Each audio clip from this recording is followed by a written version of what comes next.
guys, and welcome back to this channel. In this video I'll be showing you guys how you can change your avatar on Sodah, the dancing game. So you can just go up here and you're going to search for stuff here. For instance, 50s diner. You want that for your fit. You're going to look at like maybe classic pants or hair or whatever.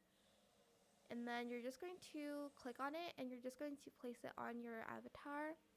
For instance, this one, select try on and not buy. And that is it. If you close it, as you can see, you're wearing that outfit already, and you can start dancing to whatever song you want. That is it for this video. I hope it was helpful for you guys. Don't forget to like, comment, share, and also subscribe to this channel if you haven't done that already. And if you haven't what was I gonna say? Oh, and if you have any questions about this video, just leave it in the comment section down below. I'll try my best to answer them all for you guys. And if you found this video helpful, please click the thanks button as well. That is it. Thank you so much for watching. Bye.